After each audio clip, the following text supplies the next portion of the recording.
tere! Räägiks meie suurest sõbrast, mida me kõik kasutame, oleneb muidugi kellel on, kellel ei ole. Truuma, kütteseade, gaas, elekter, gaaselekter, vesi kütab, diiselelekter, seal nagu suurt vahet ei ole.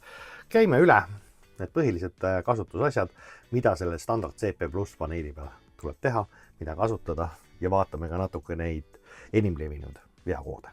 Nii, Truuma CP+ paneel, vajutame ühe korra peale, läheb käima, tuleb näiteks välja lülitamine, hoiame pikemalt näpu peal ja off, paneme sisse.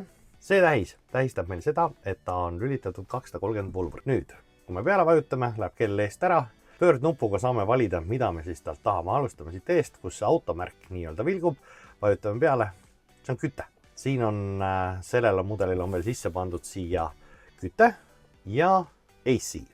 Ehk siis ka konditsioneeri saab siit juhtida. Tavaliselt seda, kui konditsioneeri see taha ühendatud ei ole, siis ei tule siia heaterit ja AC-d eraldi, vaid tuleb kohe selline off, keerad kraadid, see, mis sa soovid, vajutad peale, kinnitab ära, et seda ma soovin. Ja nüüd see vilkumine siin tähendab seda, et ta ei ole jõudnud oma temperatuurini. Kui ta on temperatuur paigas, siis kaob vilkumine ära. Järgmine tähis on, ma ei tea, poi ujub vee sees. Vajutame peale, off, see on boiler. Eco on 40 kraadi boileris vesi, hot on 60 kraadi vesi, boost. Boost teeb meil 75 kraadi vee. Nüüd paneme siia hot ja nüüd täpselt samamoodi vilgub. See tähendab seda, et hakkab seda tegema 60 kraadi vett. Räägiks nii palju sellest boostist. Boost on nüüd Truumal selline asi, mida ma ei soovita kasutada. Ta on hea asi, aga kes seda kasutab, peab hästi meeles hoidma. Truuma boosti puhul on see, et ta hästi ruttu 75 kraadi vee ja sinna ta jääbki. Ta ei hakka enam uuesti tööle. Ehk, olles seda ise korra kasutanud, käinud eest ennem duši all ära, abikaasa läinud, rohkem meie majas boosti enam ei kasutata. Igaüks tehke omad järeldused. Nii, järgmine on energiavalik. Kas siin on need nooled? See nooled tähendavad siin kõrval, et tal on E-versioon ehk 230 kütteversioon olemas ja gaas. Siin on nüüd valit gaasikütte. Miks 1 tähendab gaas ja 900 vatti elektrit koos? Miks 2 tähendab gaas ja 1800 elektrit? Elekter 1 ehk siis EL1 on 900 vatti elektrit, EL2 on 1800 vatti elektrikütet. Kinnitab selle ära ja nüüd on siis, kas te teete sooja vett või kütate, ta teeb seda elektri pealt. Järgmine funktsioon on vent. Nüüd vent on see, kui ei ole sisse lülitatud ei küte ega keerame nüüd siit ta vendi peale. Ei ole sisse lülitatud ei küte ega boiler. Panete näiteks vendi 10 peale. Mida ta teeb? Ta ei jahuta, ta ei küta, vaid ta võtab selle siseõhu ja ajab ringi. Siit tulebki nüüd selle kütteseade üks tähtsamatest asju, kus tema pasetseb siin autos. Selles konkreetses mudelis on ta siin keskel istme all. Seesama ventfunktsioon on väga mõnus asi suvel. No nüüd ta läheb 10 peal käima, siis ta päris hoolega undab. Selline 4, 5, 6 peal täiesti okei, ta ei sega üldse. Millal on nüüd see ventsi funktsioon suvel? Kuidas ta võib olla hea? Nagu ma ütlesin, boiler väljas, küte väljas, panete vendi peale, kui see kütteseade asetseb siin keskmise iste all, esimene konditsioneer või kliima jõuab siia tagumiste istmesteni täitsa okilt. Aga edasi suurde bussi ta ei jõua. Kogu see tagumine elamine läheb nii meelet kuumaks, et kuumus surub peale, siis läheb ees palavaks, siis hakkavad kõik minema närviliseks, ta asi ei tööta. Panete siit ees selle ventfunktsiooni, ta võtab eest jaheda õhu ja keerutab mööda bussi ringi. Terve buss on hoopis teise temperatuuriga. Samat asja ma näiteks ise kasutan, kui sõita selline välistemperatuur, ütleme, jääb seal kuskil juba 10 kraadi, 15 kraadi allapoole, kuni +5 isegi täitsa välja saab täiesti toimetada. Ma ei pane Truumat taga küttesse gaasi pealt või diisli pealt, vaid ma panen ta lihtsalt vendi peale ja kasutan seda mootori jääksoojust. Ja samamoodi on siis nagu suvisel ajal või talvisel ajal. Me kõik oleme harjunud autodes kasutama, et istud auto sisse, paned oma kraadid, auto ja finish. Siin see päris nii hästi, kui tahta seda küttesüsteemi kasutada, mina panen suvel, autoga lasen ennast ees normaalseks ja siis ma panen akna peale ja jalgade peale puhumise ja kasutan seda truumaventi, mis ajab seda edasi. Kui varbad liiga jäässe lähevad, siis panen enda akna peale, aga samas mul on temperatuur võib-olla 17-18 kraadi ja puhub päris hoolega, aga see eest istujal ta tuleb eest ülevalt üle, on jahe, taga kukub allapoole, siit läheb truumasse, truuma ajab ringi, terve buss on jahe. Sama põhimõttega on siis nagu soojaga kasutamine. Võtame nüüd järgmise rea käsile. See mutrivõimärk on seadet offset. Offset tähendab seda, et kuna see truumatemperatuuri andur on alati siin kuskil ukse juures, siis mõni inimene vaatab, et mul on tagavoodis kraadiklaas on seina peal või laes või põues või whatever. Vaatab seda asja, et ütleb, et mul on seal 20 kraadi, siin on mul 22 kraadi, et miks see on nii. No siin võib määrata nüüd siis seda plussi ja miinusega offsetiga ehk välja viia teda natukene, et ta oleks siis ühtlane sinu temperatuuri järgi. Tavaliselt jälle praktikas ei soovita kasutada. Tihtipeale inimesed keeravad selle paigast ära, pärast on tuldud isegi teeninduse sellega, et mul küte ei tööta üldse nende kraadiga, mis mina arvan. Noh, siis tulebki välja, et offset on paigast ära. Järgmine asi, no siin on nüüd siis see konditsioneer sisse ühendatud, et saab panna konditsioneeri on-offi.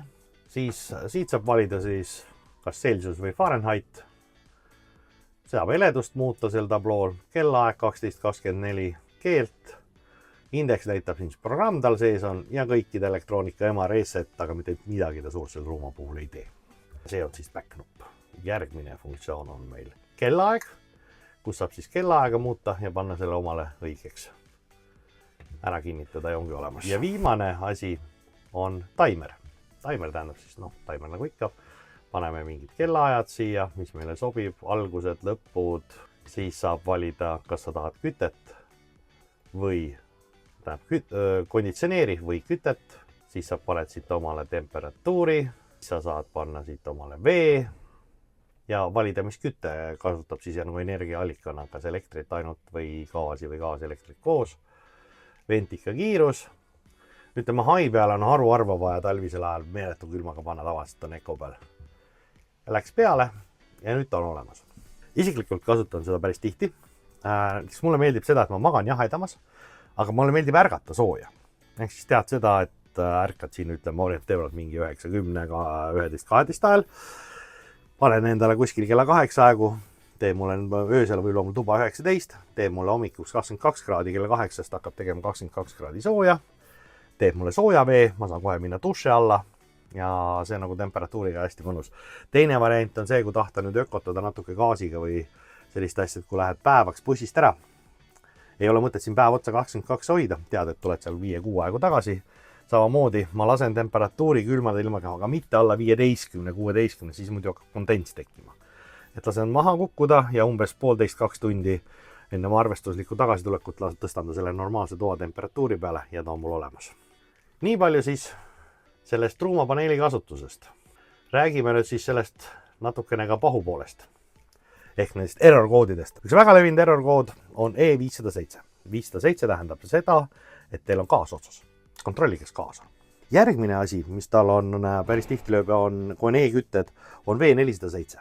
See tähendab seda, et kui siit on pandud näiteks sinna mix asendisse, te võtate vooluvõrgu tagant ära, 230 tuleb tagant ära gaasi peale, ta jääb gaasi peale tööle, aga kuna tal vool kadus ära, siis truuma näitab kohe errorit. Ehk selle errori kõrvaldamiseks rohkem mitte midagi. Pange siia keerake see tagasi elektri pealt, mixi pealt ära või elektri pealt pange ta gaasi peale ja sellega on korras. Ja kolmas, siukene väga levinud on E804, mis tähendab seda, et 12 volti on vähe, aku on lahja või midagi sellist. Ja osadele läheb hästi tihti ette on E225. See on selles suhtes, kui on paneel välja lülitatud, sest sellel on mälu hoidmiseks nii-öelda otsetoideäku pealt on paneelil, aga truumal endal voolu ei ole, siis ta lööb kohe errori ette, et mul ei ole truumal voolu. Kuidas nendest error koodidest lahti saada? Kõigepealt tuleb ära kaodata see viga, ehk siis võtke siis kas küte, boiler ja niisugune asi tagant ära, ehk ta ei taha enam midagi tööle. Nii, nüüd me saime siia errori ette. Nüüd ta näitab E517, gaasi ei ole. Ehk truuma näitab natuke neid error koodega, kuidas on. Teine on 507, mis ta võib näidata. Kuidas kunagi. Nüüd, mida teha, et see error eest ära saada, kui hakata uuesti minema üldse asjadega? Paneme korra siia, tabloo heledaks, tunnistame, et me oleme näinud seda errorit. Lähme kohe siia. Võtame kütte ja keerame kohe ruttu kütte maha. Et me oleme ära teinud selle ära saamise. Mida alguses, ütleme siit kiiruga lihtsalt ei näinud, kui tal on see errori kolmnurk, ta alati tahab sinna peale keeramist ja vajutada korra peale, et sa tunnistanud, et sa oled näinud seda viga. Et see on tähtis. Ta läheb ka teinekord 20 minuti peale lukku, et sa pead ootama 20 minutit, edasi saab minna. Aga alati kõige lihtsam asi jätke meelde. Lülitage kõik asjad välja, ütleme küte, boiler välja, et saaks tal selle errori eest ära. Siis vaadake, kus see viga on, et põhivead edasi tuleks juba natuke targemate käest küsida. nii lihtne see oligi see truumamehl. aitäh ja ärge külmetage.